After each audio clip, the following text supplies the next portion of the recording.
দেশের লোকের অবস্থা যতদিন পরিবর্তন করে ততদিন আমার। দীর্ঘ ১৭ বছর ধরে তারেক রহমানের অনুপস্থিতি এবং বেগম খালেদা জিয়ার চিকিৎসার জন্য লন্ডন যাত্রা, যা নির্বাচনের মাত্র ২ মাস আগে বিএনপির জন্য এক গভীর রাজনৈতিক সংকটের জন্ম দিয়েছে। জনমনেও আছে নানা প্রশ্ন। দেশের বাইরে আমার কোনো ঠিকানা নেই, এটাই হলো আমার ঠিকানা। এই দেশের মাটি মানুষই আমার সবকিছু। বিশেষ করে এ মাসের প্রথম সপ্তাহে তারেক রহমানের দেশে ফেরা নিয়ে যে জল্পনা ছিল তা রীতিমতো থমকে গেছে। গুরুতর অসুস্থ মা বিএনপি চেয়ারপারসন বেগম খালেদা জিয়াকে দেখতে এসেছেন পুত্রবধূ ডাক্তার জুবাইদা রহমান। তাকে লন্ডনে চিকিৎসার জন্য নেওয়া হবে কিনা এ নিয়েও প্রতি মুহূর্তে পাল্টে যাচ্ছে খবরের শিরোনাম। আমরা যারা রাজনীতি করি তো দেশের ভালোর জন্য। এসবের মাঝে আসন্ন জাতীয় নির্বাচনের মাত্র ২ মাস বাকি। এজন্য নিজেদের প্রস্তুতি দেখাতে খালেদা জিয়ার গুরুতর অসুস্থতার মধ্যেও নতুন করে আরও ৩৬ আসনে প্রার্থী ঘোষণা করেছে বিএনপি। এই পরিস্থিতি কি কেবলই কাকতালীয়, নাকি বিএনপির শেষের শুরুটা দেখছে বাংলাদেশ? এমন প্রশ্নই ঘুরছে আশেপাশে। জিয়া পরিবারের অনুপস্থিতি এখন এক সময়কার -2 ফর্মুলার বদলে -4 ফর্মুলার দিকে ইঙ্গিত করছে কিনা সেই প্রশ্নও উঠছে বিভিন্ন মহলে। এরই মধ্যে বেগম খালেদা জিয়াকে জনগণের লিডার মন্তব্য করে প্রধান উপদেষ্টা প্রেস সচিব শফিকুল আলম বলেন, -4 একটি দুষ্ট চক্রের ফালতু কথা মাত্র। অনেকে যারা -4-এর কথা বলছেন তারা স্বৈরাচারের দোসরের মতোই। এখানে কোনো -4-এর মতো কিছু নেই বলে উল্লেখ করেন তিনি। আবার পরিবেশ উপদেষ্টা সৈয়দা রিজওয়ানা হাসান জানিয়েছেন, খালেদা জিয়া ছাড়া আর কেউ এসএসএফ নিরাপত্তা পাবেন না। বিশ্লেষকরা মনে করছেন এই মন্তব্যের মাধ্যমে সরকার তারেক রহমানের দেশে ফেরা যে সহজ হবে না সেই বার্তাই দিয়েছে। এদিকে এনসিপি এবং জামায়াতের পক্ষ থেকে বলা হচ্ছে, খালেদা জিয়ার অসুস্থতা ও দেশের এমন অবস্থার মধ্যে নির্বাচনের তফসিল ঘোষণা করা ঠিক হবে না। এটিকে নির্বাচন পেছানোর স্পষ্ট বার্তা হিসেবে দেখছেন বিশ্লেষকরা। আবার নির্বাচন পেছানোর দাবিতে হাইকোর্টে রিট করেছে বাংলাদেশ কংগ্রেস নামে একটি দল। এছাড়া ফেব্রুয়ারিতে নির্বাচন আয়োজনের কথা বলা হলেও তফসিল ঘোষণার সুনির্দিষ্ট তারিখ এখনও জানাতে পারেনি নির্বাচন কমিশন। এই অবস্থায় নির্বাচন পেছানো হলে এবং জিয়া পরিবারের কেউ দেশে না থাকলে তবে বিএনপি জোটের শরিকদের মধ্যে ভাঙন বা মতবিরোধ দেখা দিতে পারে। নেতৃত্বহীন এই পরিস্থিতি নির্বাচনকে আরও কঠিন করে তুলবে বলে মনে করছেন অনেকে। দলের প্রধান নেত্রী অসুস্থ এবং ভবিষ্যৎ কাণ্ডারি দেশের বাইরে। এমন পরিস্থিতিতে বিএনপির ভোটার ও সমর্থকরা হতাশায় পড়তে পারেন বলেও মন্তব্য করছেন বিশ্লেষকরা। এই ক্ষোভের ফলস্বরূপ তারা জামায়াত বা অন্য কোনো ছোট দলের দিকে নজর দিতে পারেন, যা বিএনপির মূল ভোট ব্যাংকে ফাটল ধরাবে বলে আশঙ্কা করা হচ্ছে। অন্যদিকে সবচেয়ে বড় প্রশ্ন হল, বিএনপি কি এবার জিয়া পরিবারের হাতছাড়া হয়ে যাবে?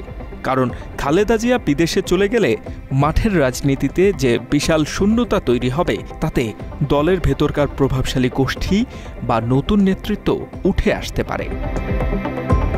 বর্তমানে বিএনপি এক বিশাল অনিশ্চয়তার মুখোমুখি। এই চ্যালেঞ্জ মোকাবেলা করে বিএনপি ঘুরে দাঁড়াতে না পারলে দেশের রাজনৈতিক ভারসাম্যের ক্ষেত্রেও বড় ধরনের পরিবর্তন ঘটবে। দলটি কঠিন সংকটের মধ্যেও পড়তে পারে বলে মনে করছেন বিশ্লেষকরা। বাত ব্যথা, প্যারালাইসিস কিংবা আর্থ্রাইটিস, আধুনিক ফিজিওথেরাপি ও পুনর্বাসন চিকিৎসায় নির্ভরযোগ্য নাম ডিপিআরসি। তবে এসব আশঙ্কা একেবারেই উড়িয়ে দিয়েছেন বিএনপি চেয়ারপারসনের সাবেক উপদেষ্টা আব্দুস সালাম। বাংলা এডিশনকে তিনি বলেন, সংকটকে মোকাবেলা করার জন্যই বিএনপির জন্ম হয়েছে। বিএনপির কোনো সংকট নাই। সংকট একটা, যেখানে আমাদের নেত্রী আজকে অসুস্থ। এটা তো স্বাভাবিকভাবে আমাদের একটু মানসিক, একটু সবার মধ্যে একটা বিষণ্ণতা সেটা আছেই। কিন্তু দীর্ঘদিন যাবৎ উনি সেই জেলে ছিলেন। জেলে থাকা অবস্থা থেকে আমাদের নেতা জনাব তারেক রহমান তার অ্যাবসেন্সে সম্পূর্ণ নেতৃত্ব দিয়ে আজকে দলকে এই পর্যায়ে নিয়ে এসেছেন। আর একটা কথা স্পষ্ট মনে রাখা দরকার, যে এই বিএনপির জন্মই হয়েছে সংকটকে মোকাবেলা করার জন্য। তবে একটা কথা এখানে স্পষ্ট আপনাদের বলে দেই, যে এখানে বিএনপির নেতা হলো বেগম খালেদা জিয়া, তারা বর্তমানে নেতৃত্ব দিচ্ছেন দেশনায়ক তারেক রহমান। এবং আগামী নির্বাচন তার নেতৃত্বেই হবে। এখানে অন্য বিকল্প আর কোনো নেতৃত্বে আমাদের এখানে কোনো প্রয়োজন আছে বলে অন্তত আমি মনে করি না। তারেক রহমানের নিরাপত্তা নিয়ে পরিবেশ উপদেষ্টার বক্তব্য অতি উৎসাহী বলে মনে করছেন সালাম। তিনি বলেন, ভারপ্রাপ্ত চেয়ারপারসনের নিরাপত্তা দিতে বিএনপি যথেষ্ট। এত অতি উৎসাহী হয়ে রেজওয়ানা কেন এটা বলতে গেছে এটা সেই ভালো বলতে পারবে। তবে আমরা বলতে পারি যে তারেক রহমানের সিকিউরিটি দেওয়ার জন্য আমাদের বিএনপি যথেষ্ট। বিএনপি দলের পক্ষ থেকে বিএনপির নেতা কর্মীরা যারা আছে সেটা যখন জনগণ সেটার দিবে, সেটা আমরা রেজওয়ানার কাছে আমরা চাইও নাই। কাজে তার এটা এত অতি উৎসাহী হয়ে ওই বিশেষ বা এসএসএফ থাকবে কি থাকবে না এটা তো আমরা দলের পক্ষ থেকে এখনো তাদের কাছে সেরকম কোনো কিছু। একই সাথে -4 ফর্মুলার বিষয়ে বিএনপি অবগত রয়েছে বলেও উল্লেখ করেন এই সিনিয়র নেতা। জাতীয়তাবাদী শক্তির নেতা হলো বেগম খালেদা জিয়া ও তারেক রহমান। জাতীয়তাবাদী শক্তির জন্ম দিয়েছিলেন এই দেশে আমাদের স্বাধীনতার ঘোষক শহীদ রাষ্ট্রপতি জিয়া রহমান। তাকে কিভাবে হত্যা করা হয়েছে সেটা আমরা জানি।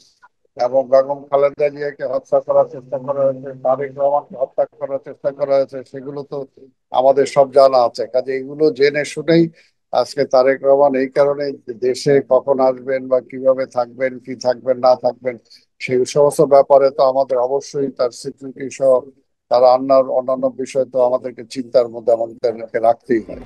একই সাথে তারেক রহমানের নেতৃত্বে জোটের শরিকদের মধ্যে ভাঙন বা মতবিরোধ দেখার সম্ভাবনা নেই বলেও দাবি করেন আব্দুস সালাম।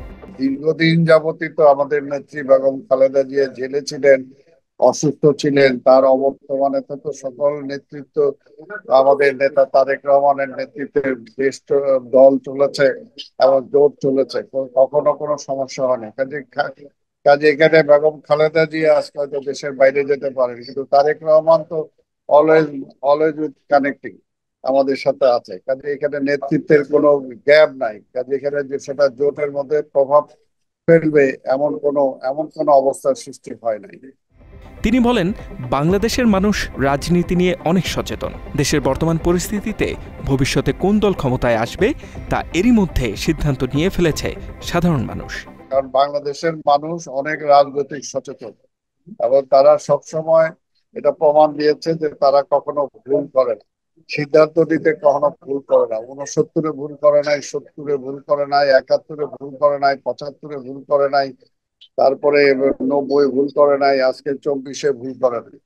কাজে জনগণ অলরেডি কি করবে সেটা মোটামুটি তারা মানসিক ভাবে প্রস্তুত। যে কারণে দেশটাকে যদি বাঁচাতে হয়, এই দেশটাকে যদি রক্ষা করতে হয়, একমাত্র গণতন্ত্র ছাড়া কোনো বিকল্প নাই। এই মুহূর্তে বিএনপি ছাড়া দেশের মানুষের কাছে কোনো বিকল্প নেই। এমনকি জনগণ ধানের শীষে ভোট দিতে প্রস্তুত বলেও দাবি করেন দলটির এই জ্যেষ্ঠ নেতা। H M Ataullah, Bangla addition.